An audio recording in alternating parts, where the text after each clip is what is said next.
Bismillahirrahmanirrahim. Assalamualaikum warahmatullahi wabarakatuh. Alhamdulillah wassalatu wassalamu ala rasulillah wa ala alihi wa sahbihi wa man tabi'ahu wa mawala. Anak raja memetik daun kelor. Daun kelor dipetik di hari Selasa. Ini bukan spesial pakai telur karena kita sedang puasa. Ketika Nabi Muhammad SAW sampai ke kota Al-Madinah Al-Munawwarah, lalu kemudian Nabi melihat di sana ada orang Yahudi yang sedang berpuasa. Gimana ceritanya orang Yahudi itu bisa sampai di Madinah? Karena dulu pusat peradaban Yahudi itu berada di Palestina. Nabi Ibrahim alaihissalam punya anak namanya Nabi Yakub, Nabi Ishak. Nabi Ibrahim punya anak laki-laki nama Ishak. Ishak punya anak Yakub. Yakub itu punya nama lain yaitu Israel.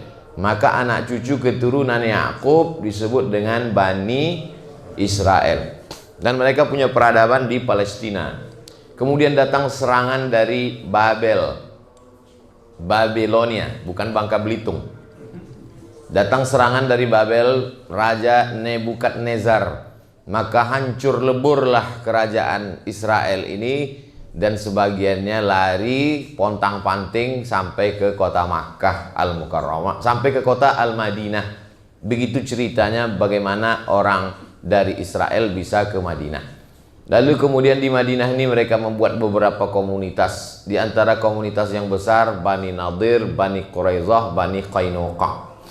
Dan ajibnya, tempat-tempat yang mereka kuasai dulu sekarang di Madinah itu menjadi tempat tanah yang paling subur, kebun korma.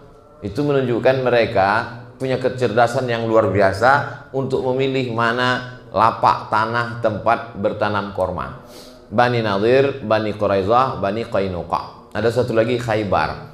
Lalu kemudian ketika Nabi dan sahabat sampai ke kota Al-Madinah Al-Munawwarah, Nabi melihat mereka sedang melaksanakan puasa. Nabi bertanya, "Mahadza? Ada apa ini? Kok kalian tidak makan, tidak minum?" Waktu itu puasa Ramadan belum ada, karena puasa Ramadan baru diwajibkan tahun kedua setelah Nabi di Madinah. Nabi bertanya, "Ini ada apa? Kenapa kalian puasa hari ini?" Mereka menjawab, "Hadza yaumun salihun." Ini hari yang baik. Najjallahu fihi Musa wa aghraqa fihi Fir'aun. Hari ini Allah menyelamatkan Nabi Musa, dan hari ini Allah menenggelamkan Fir'aun.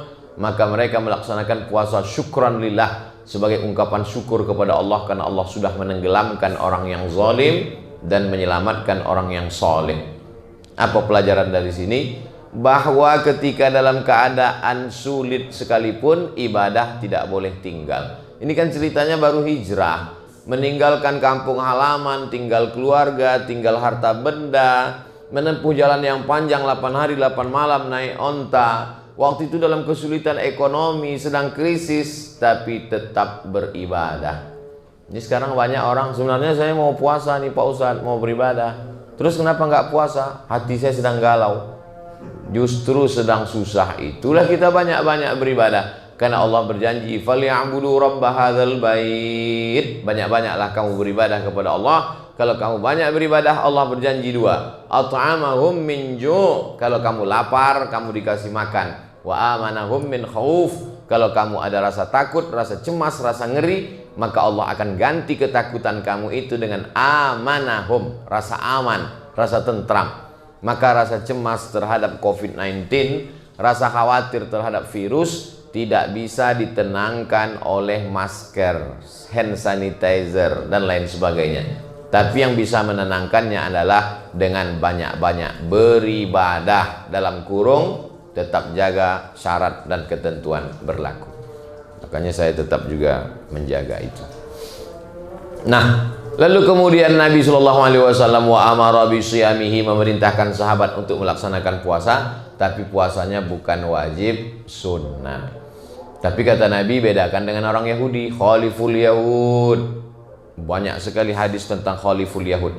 Khaliful Yahud, bedakan diri kamu dengan orang Yahudi. Orang Yahudi itu kumisnya panjang, jenggotnya panjang. Bagaimana cara membedakannya dengan orang Yahudi? Kata Nabi, Uqsus syarib, pendekkan kumis kamu. Wa'ful liha, biarkan jenggot kamu. Kumis kamu potong, jenggot kamu biarkan. Konteksnya itu apa? Membedakan diri dengan Yahudi supaya nggak sama. Dan sampai sekarang rabi-rabi, pendeta Yahudi itu disebut rabi, tempat ibadahnya namanya sinagog. Rabi-rabi Yahudi itu bisa dilihat jenggotnya panjang, kumisnya panjang, dan apa namanya ini? Jambang. Bukan jambang, kalau jambang yang tumbuh di sini. Ini yang rambut di samping ini. Dibiarkan panjang. Terserahlah apa namanya, pokoknya rambut tumbuh di samping. Pakai topi cowboy. Rabi-rabi. Kata Nabi SAW, khaliful Yahud, bedakan diri kamu dengan orang Yahudi. Lalu kemudian orang Yahudi dulu itu kalau puasanya cuman 1 hari saja, pas tanggal 10 saja. Maka kata Nabi, khaliful Yahud, bedakan diri kamu dengan orang Yahudi. Sumu yauman qablahu wa yauman ba'dahu, puasa 1 hari sebelumnya dan sehari setelahnya. Puasa sebelumnya tanggal 9. Tanggal 9 itu bahasa Arabnya tis'a, disebut dengan tasu'a. Tanggal 10 itu asyarah, 10, disebut dengan asyura. Maka afdal 9, 10, 11, 3 hari afdal. Tapi kalau tidak sanggup 9, 10 saja. Gimana Pak Ustadz kalau saya tanggal 10 saja? Ya nggak apa-apa. Tapi sama-sama dengan Yahudi sudah melaksanakan puasa. Perintah membedakan diri itu anjuran. Anda tidak bisa juga. Tanggal 10 pun nggak bisa juga, banyak ibadah yang lain. Bisa sedekah, bisa tasbih, bisa sholawat, bisa zikir. Jangan membatasi kebaikan hanya dengan 1 pintu saja. Sama seperti musola kita, banyak pintu. Bahkan bingung saya mana pintu mana jendela. Bisa dipakai semuanya untuk masuk. Udkhulu min abwabin mutafarriqah. Masuklah kamu dalam kebaikan itu dari pintu-pintu yang banyak. Jangan batasi hanya dari pintu puasa saja. Ibu yang sedang hamil, mengandung, menyusukan anak, lalu kemudian orang tua renta yang sakit, mah akut, nggak bisa puasa, jangan bersedih hati. Inna iddatash syuhuri indallahi 12 syahran fi kitabillah. Allah menetapkan ada 12 bulan. Yauma khalaqas samawati wal ard. Ketika Allah menciptakan langit dan bumi, Allah sudah tetapkan 12 bulan. Minha arba'atun hurum. Ada 4 bulan yang mulia. Zulqa'dah, Zulhijjah, Muharram. Satu lagi terpisah. Salasun mutawaliyatun, 3 bulan berturut-turut. Zulqa'dah, Zulhijjah, Muharram. Tapi ada satu yang terpisah, ma baina Jumada wa Sya'ban. Dia terletak antara bulan Jumadil Akhir dan bulan Sya'ban. Itulah dia bulan Rajab. Dibuat pisah jauh supaya kita ada stasiun-stasiun. Kita ini sama seperti perjalanan panjang. Ada saatnya kita berhenti di sebuah stasiun, buang air kecil, lalu kemudian menggerak-gerakkan tubuh supaya nggak ngantuk, lalu kemudian minum, setelah itu lanjutkan lagi perjalanan. Jadi perjalanan panjang kita ini lelah, kita rehat sejenak, Zulqa'dah, Zulhijjah, Muharram. Lalu kemudian setelah itu nanti panjang lagi, berhenti Rajab. Dari satu sholat ke satu sholat, itu juga stasiun. Subuh, zuhur, asar, maghrib, isya. Minal jum'ati ilal jum'ah, satu Jumat ke Jumat berikutnya, itu juga stasiun. Ramadan ila Ramadan, dan satu Ramadan ke Ramadan berikutnya, itu juga stasiun. Untuk apa Allah buat ada stasiun-stasiun ini? Mukaffiratun lima bainahuma, untuk menghapuskan dosa-dosa di antara keduanya, supaya kita fresh. Setelah hari Jumat, fresh. Setelah sholat, fresh. Kalau kamu punya rumah, di depan rumahmu ada sungai, lalu kamu mandi di sungai itu 5 kali sehari, apakah masih ada noda yang melekat? Kata Nabi. Sahabat menjawab, tidak ada ya Rasulullah. Bagi kita yang tinggal di Indonesia, mudah membayangkan punya rumah di pinggir sungai. Tapi di Madinah, kering kerontang. Bagaimana kalau kamu berada di tepi sungai, di depan rumahmu ada sungai, kamu mandi 1 hari 5 kali. Mandi subuh, mandi zuhur, mandi asar, mandi maghrib, mandi isya. Ditambah lagi mandi duha, mandi tahajud, mandi witir, mandi qabliyah, mandi wa'adiyah. Apakah mungkin ada lagi yang tersisa, melekat? Tidak ada ya Rasulullah. Maka kita merasa fresh. Kita ini orang yang banyak silap, banyak dosa, banyak salah. Begitu air kita masukkan ke mulut, kumur-kumur, fresh. Begitu air kita sapu, kita siramkan ke wajah, fresh mata. Begitu air kita siramkan ke tangan, fresh tangan. Begitu air kita usapkan ke kepala, ke telinga, fresh otak dan pikiran, keluar dosa-dosa sampai dari lubang telinga. Begitu air kita siramkan ke kaki, fresh kaki. Kita segar, secara fisik segar karena air. Orang yang tidak Islam sekalipun di rumah-rumah makan itu ada wastafel, lalu kemudian dia cuci tangan, dia kata dia segar. Dulu kita selalu cuci tangan, setelah itu baru makan. Sekarang bolak-balik cuci tangan, nggak makan.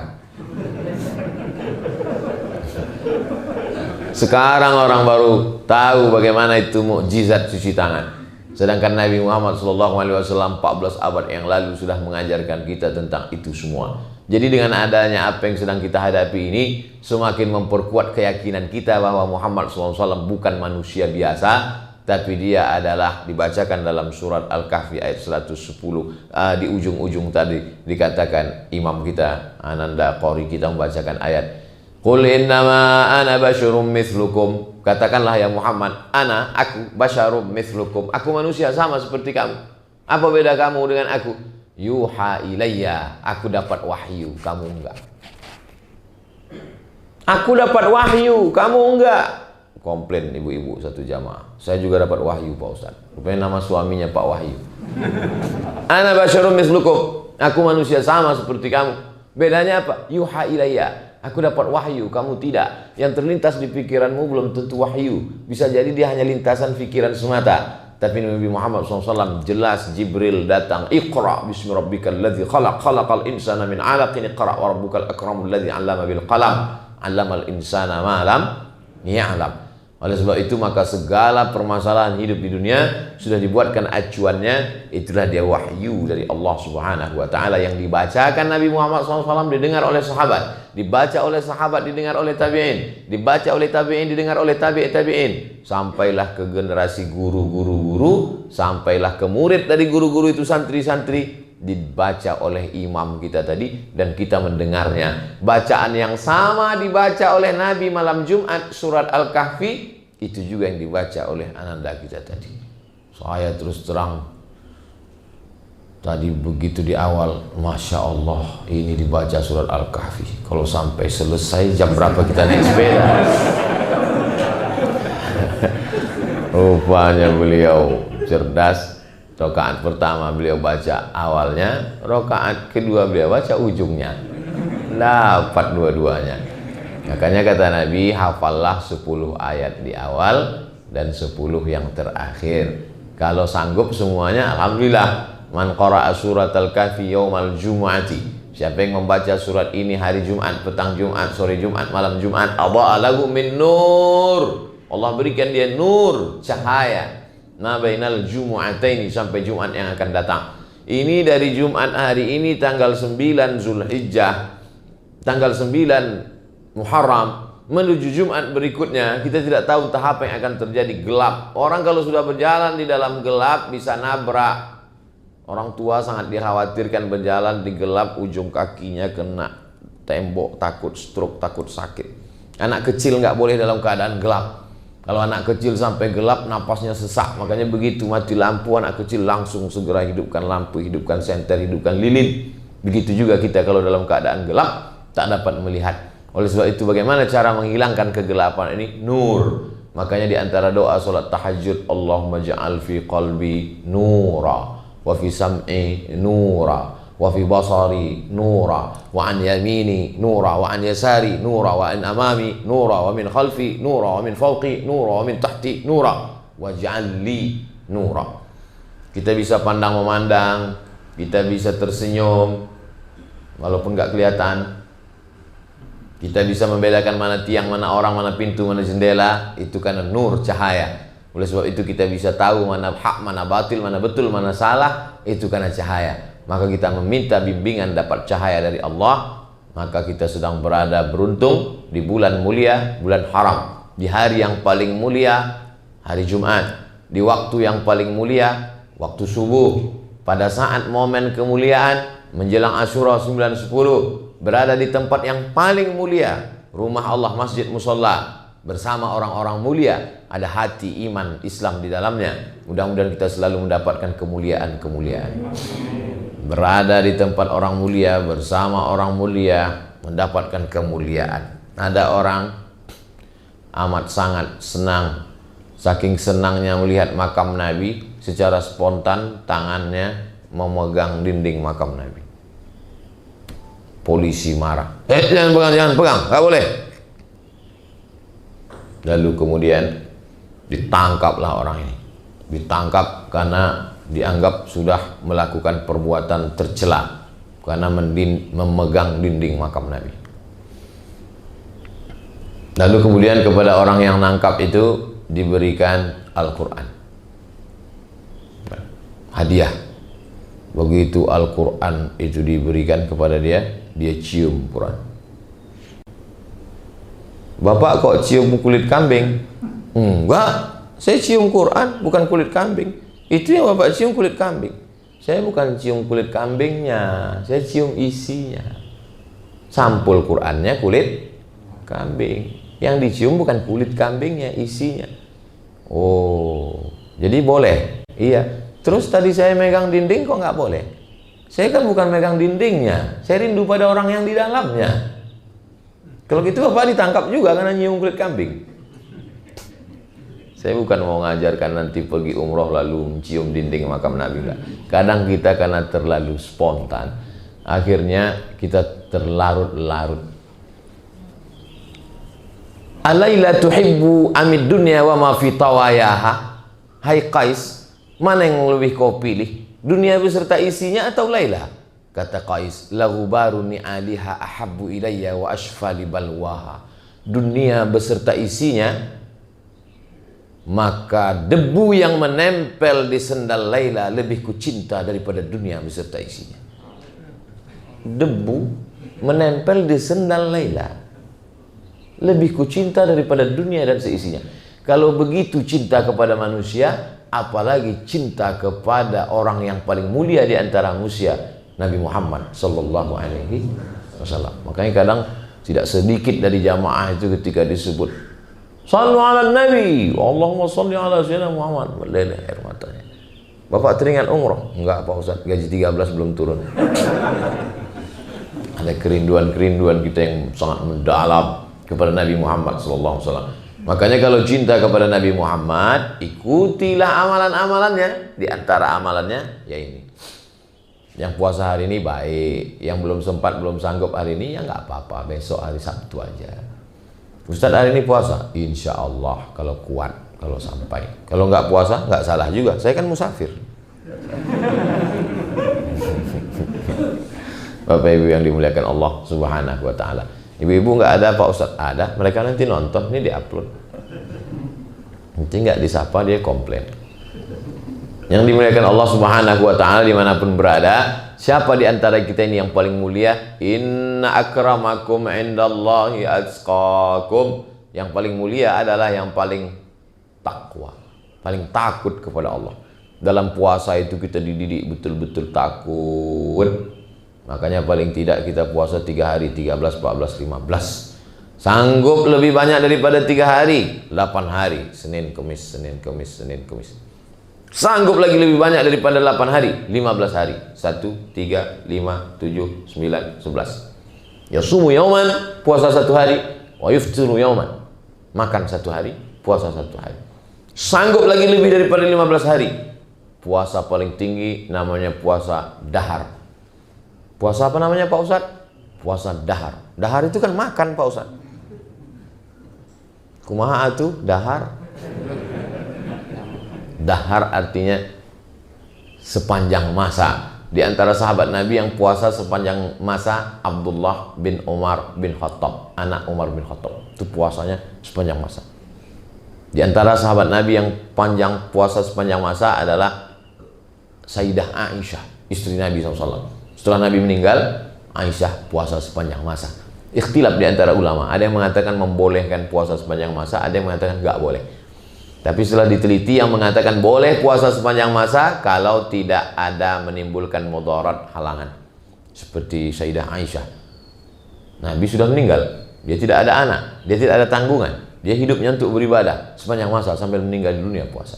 Malam tetap dia makan. Yang tidak boleh itu puasa wisol. Wisol itu nyambung dari mulai sahur ini sampai sore nanti, sampai malamnya, sampai besok.